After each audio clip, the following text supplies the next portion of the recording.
It pretended to be pulp, a neon-drenched love letter to comic book horror, spattered with exaggerated gore and strange morals. But Creepshow was never just entertainment. It was a carefully constructed trap, one that pulled you into its lurid panels and locked the cover shut. Directed by George A. Romero and written by Stephen King, Creepshow posed as playful, but behind its garish visuals and smirking tone lived something deeper, a blueprint of obsession, death, decay, and artistry born from dysfunction.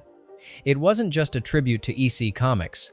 It was a resurrection stitched from childhood fears, rotting storyboards, and the smell of fake blood drying under studio lights. Every segment hides something that slipped through censors. Every prop has a story that never made it to the credits. And every laugh has an echo of something deeply wrong, because the horror in Creepshow doesn't come from what you see, it comes from what's left behind. King didn't just write the script, he inserted himself, consumed himself, and laughed while doing it. Romero didn't just direct, he orchestrated a seance with film reels. And through it all, there's the creeper watching from the margins, page after page, frame after frame. These are 20 weird facts you didn't know about Creepshow 1982. Some were meant to be found, others weren't. Fact 1. Stephen King didn't just act, he disintegrated. When Stephen King stepped into the frame for The Lonesome Death of Jordy Verrill, audiences thought it was just a fun cameo. It wasn't. It was a controlled descent into madness, one where the writer didn't just play a doomed man, he seemed to become one. King's portrayal of Jordy, a naive farmer corrupted by alien moss, is more than slapstick. His wild eyes, jittery delivery, and exaggerated body language border on disturbing. Romero didn't direct him to be subtle. He told him to let go of reality, and King did. He refused to remove the green gunk between takes, stayed in costume for hours, and even avoided mirrors because he claimed it messed with his head. Some crew members later said King seemed to lose the line between acting and becoming Jordy. He spoke in character,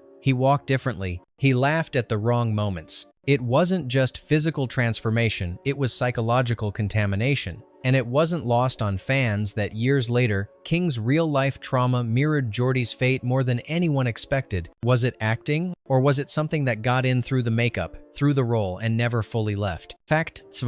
Neon nightmares. When lighting became punishment. Creepshow's hyper-stylized look is one of its most iconic features, flashing reds, glowing greens, and deep comic book shadow. But behind the visual brilliance was a production nightmare, especially for those in front of the lens. To mimic the bold aesthetic of EC Comics, cinematographer Michael Gornick and Romero crafted custom lighting rigs that didn't just illuminate, they assaulted. Dozens of high-powered lights soaked the set in primary colors, bouncing off every reflective surface and making depth nearly impossible to judge. Actors reported disorientation, nausea, and headaches after long takes. Contact lenses melted. Sweat became a permanent accessory. Ted Danson later revealed that filming his buried alive scenes under green floodlights made him feel like I was being baked alive. Even behind the scenes, the crew suffered. One gaffer was hospitalized after suffering heat exhaustion during a 16-hour shoot. The production had to bring in portable fans just to keep the set breathable. The result? A visual tone that still shocks to this day. But the price of that glow? It left scars no filter could hide. Fact 3. The myth of the forbidden cut. You think you've seen Creepshow, but you haven't, not all of it. Before the version that made it to theaters, there existed a far more graphic cut. Early test screenings included sequences deemed too violent, too grotesque, even by 1,980 seconds horror standards. We're talking extended gore, lingering mutilations, and body horror, so realistic. The MPAA nearly stamped it with an X rating. Makeup legend Tom Savini poured everything into those moments, only to see them slashed to ribbons by studio mandates. One of his assistants claimed entire days of work were erased in a single edit session. Savini called it an autopsy of the film, performed while it was still breathing. But whispers began to spread about a rare reel, possibly preserved on VHS or 35mm, containing the uncensored carnage. A few frames have surfaced, smuggled through fan conventions or buried in obscure fanzines. No complete version has ever been publicly confirmed. It's the Creepshow that's missing. The version with teeth and no leash. Fact 4. Joe Hill's debut was a family ritual, not a role. When Creepshow opens, we meet Billy, the comic-obsessed boy punished by his father for reading horror stories. Most saw him as just another character. But behind that scowling face was Joe Hill, Stephen King's real-life son, and his casting wasn't a coincidence, it was initiation. Stephen King didn't simply write a script, he inserted his own bloodline into the mythos. The wraparound story wasn't just storytelling, it was autobiographical theater. King had grown up with a love for EC Comics and a disdain for moral gatekeepers. Billy's storyline mirrored King's childhood battles with authority figures who deemed horror dangerous. Romero directed young Joe with eerie specificity. "Don't cry," he told him. "Get angry. Make them feel like you've been through this before." The result? A performance far more intense than it needed to be. The eyes weren't just acting, they were remembering. Hill would grow up to become one of horror's top writers, with stories that often feel like lost pages of Creepshow. Perhaps because, in a way, they are. The torch wasn't passed, it was lit on camera. And Billy's final smirk? That wasn't character, that was legacy. Fact 5. Creepshow's most infamous scene used thousands of real cockroaches. If Creepshow has one scene that makes your skin crawl long after the credits, it's from "They're creeping up on you," a sterile apartment, a cruel man, and an army of cockroaches that burst from every crevice, and finally, from inside his body. It wasn't CGI, and it wasn't rubber bugs. It was real. Over 20,000 live cockroaches were brought in, bred, and shipped from a biological supply facility. Containing them was an ordeal. They escaped lighting rigs, hid in walls, and laid eggs between takes. The production had to seal the set with tape, and still, the insects found their way into craft service tables and wardrobe truck. Actor, for example, Marshall was a germaphobe in real life, which only heightened the horror. He had to lie down next to fake intestines filled with live bugs, knowing any mistake meant they'd be crawling on his skin unscripted. One take, one explosion, and one memory the crew never wanted to relive again. To this day, some say that room was never fully cleared. And the bugs? They don't read call sheets. Fact 6. The corpse might have been fake, but the decay wasn't so there.com, thereagent.com. In Father's Day, the corpse of Nathan Grantham claws his way out of the grave for a slice of birthday cake and a bit of revenge. His look-rotted flesh, worms, sagging bone, is now horror iconography. But the realism didn't just come from FX skill. It came from what the crew added to the grave. To make the scene feel and smell real, the team mixed cemetery dirt with spoiled food, decomposed leaves, and water left to stagnate in buckets. Makeup artist Tom Savini believed actors shouldn't have to fake gagging. If the scent was real, the reaction would be 2. One assistant passed out during shooting. Another refused to enter the set a second day. The actor playing Grantham reportedly vomited off camera after crawling through the muck. The audience saw a corpse rise. The crew smelled it happen. That wasn't just horror movie magic. It was rot made visible. Fact 7. Jordy Verrill was a joke until reality made it tragic. When Stephen King donned the overalls and gooey makeup to play Jordy Verrill, he likely saw the role as harmless fun, a cartoonish country fool overtaken by glowing moss. But life has a way of twisting fiction until it becomes autobiography. Years after Creepshow, King was walking on a quiet country road in Maine when he was struck by a van. The accident nearly killed him. Multiple surgeries, chronic pain, long periods of isolation. Suddenly, the parallels to Jordy's story were impossible to ignore. King even confessed in interviews that during recovery, he felt like he was rotting from the inside, confined in body and mind. The hallucinations, the sense of being swallowed whole, it was all there, buried in a role he'd once played for laughs. Jordy wasn't just a doomed character, he was a preview, a grotesque, moss-covered metaphor for what trauma might feel like when your own body turns against you. And King had written it before it ever happened. Fact. Adrian Barbeau's scream wasn't acting, it was strategy. Wilma Northrop, the shrill and insufferable wife in The Crate, was meant to be hated. Played by Adrienne Barbeau, the character was loud, controlling, and designed to make audiences root for her demise. But what most don't realize is how calculated that final scream really was. Romero deliberately kept the final monster design a secret from Barbeau. He gave her vague directions. She had no idea when it would jump, how it would look, or even what sound it would make. The result, her scream caught on camera, is entirely real, ripped straight from surprise and discomfort. But it wasn't just about shock value. Barbeau later admitted that Romero gave her only one instruction: don't hold back, make the audience enjoy it. She delivered. The scene became one of the most cathartic in the film because it felt earned and horrifying. In a movie full of deaths, hers is one of the few you hear echo. Not just because it was loud, but because it came from somewhere completely real. Fact 9. Tom Savini slept beside his creations and they stared back. Tom Savini's name is synonymous with practical horror effects. But on Creepshow, he didn't just build monsters, he lived with them. Rather than leave his creations on set, Savini often took them back to his hotel. Half-melted faces, disemboweled torsos, and animatronic limbs were regular guests in his room. Housekeeping complained. One maid reportedly fainted when she found a latex corpse lying in the bathtub with the curtain drawn. Savini said he needed the quiet to study light angles and shadowing, but other crew members suspected something deeper. They noticed he talked to the props. He adjusted their expressions at night. One assistant claimed he caught Savini staring at a severed head under a desk lamp, muttering, "That's better." He didn't just create horror, he shared space with it. Maybe that's why Creepshow's effects still feel alive, because their maker refused to let them sleep. Fact 10.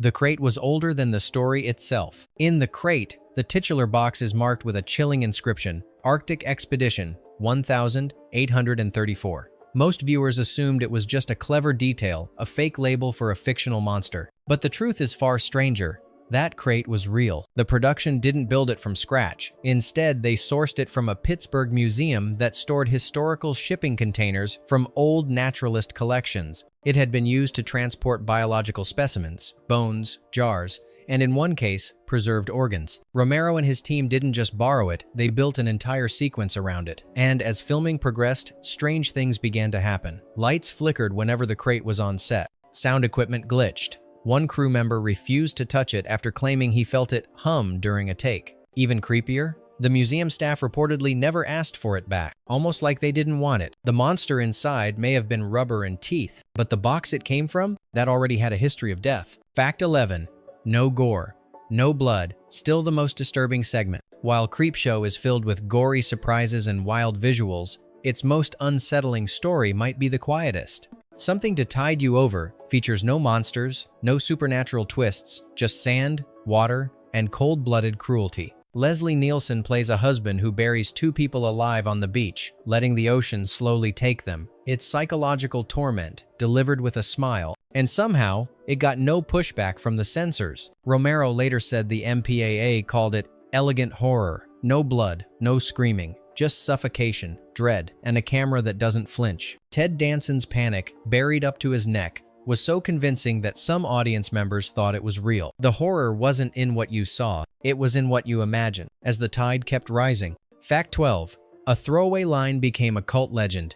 There's a moment in The Lonesome Death of Jordy Verrill when King's character looks at the glowing rock and exclaims, "Meteor shit." It's ridiculous, childish, and perfectly timed, and it was completely improvised. The line wasn't in the script. King blurted it out when the prop hissed unexpectedly. Romero laughed so hard they kept it in. Little did they know that one offhand remark would become one of the film's most quoted moments. Years before memes and viral quotes, "Meteor shit" became an underground catchphrase. Fans painted it on jackets. It showed up on horror message boards long before GIFs and hashtags. Midnight screenings erupted with it in unison. What started as a dumb line in a B-movie homage became a piece of horror history, and no one planned it. Sometimes, immortality begins with two stupid words and a glowing rock. Fact 13. Leslie Nielsen weaponized charm. By the time Creepshow was filmed, Leslie Nielsen was already on his way to becoming a comedy legend. But in Something to Tide You Over, he took that familiar charm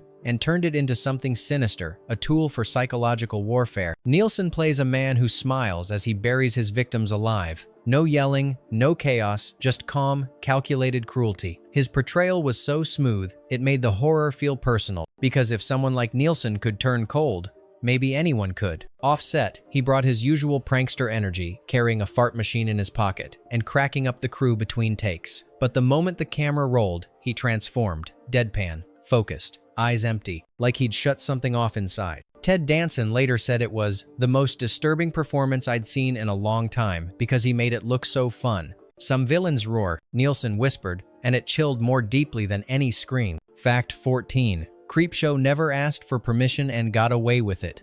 Creepshow is a full-blown love letter to EC Comics, from its page-flipping transitions to its ironic morality tales.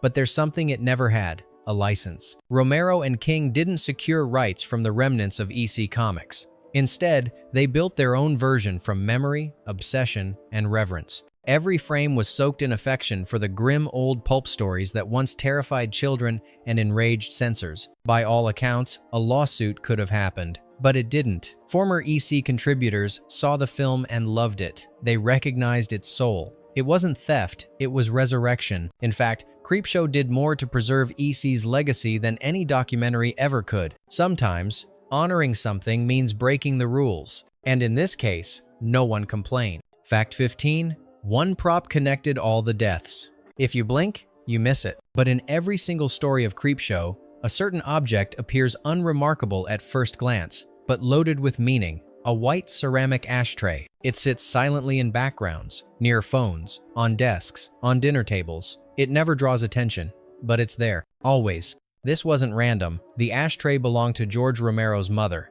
By placing it in every segment, Romero wasn't just creating a hidden Easter egg, he was inserting grief into the narrative structure, a private loss coded into the film's DNA. The deaths on screen are over the top, ridiculous, fantastical, but the ashtray? It's quiet, real. It doesn't scream, it just waits. In every scene, like mourning with no words. Fact 16. The animation that was never supposed to exist. One of Creepshow's most recognizable features, the comic book transitions, the animated page turns, the pulsing color panels, was never part of the original shoot. There were no animated segments planned during principal photography. The idea came only after editing had begun. Romero and his team watched the early cuts and realized something was missing: a spine to connect the madness. That's when the decision was made. Bring in artists, fast-track the animation, and overlay the entire film with a pulpy graphic novel aesthetic. But the process wasn't easy. Animators had to study the footage frame by frame, recreating sets and lighting as drawings. The transitions were added last, often during long nights with tight deadlines. Some of the original pages were drawn directly over film stills to match the mood shot for shot. And it worked. The final product doesn't feel like a movie with comic book styling. It feels like a comic that came alive and then decayed in your hand. A last-minute patch became its most lasting signature, born of necessity, remembered as style. Fact 17. The story that was too real to shoot. Not every tale made it into Creepshow. One, written by Stephen King himself, was silently buried before filming ever began. The story? A group of kids at summer camp, tormented by a cruel counselor. No monsters, no aliens, just rage. The kids lock him in a cabin, light it on fire, and watch it burn smiling as the flames reflect in their eyes. Romero loved it, the producers didn't. They called it too real, too bleak, and missing the comic book fun. But King reportedly fought for it. He saw it not as horror fiction, but as justice, exaggerated in Creepshow's twisted moral universe. The script still exists, locked away in King's archives. A few fragments were recycled into later short stories, but the original version, raw, cruel, and unfiltered, never saw the light of day. It wasn't banned. It was buried because it hit too close to truth. Fact 18. The first score was killed quietly. Composer John Harrison originally envisioned Creepshow with a moody, melancholic soundtrack.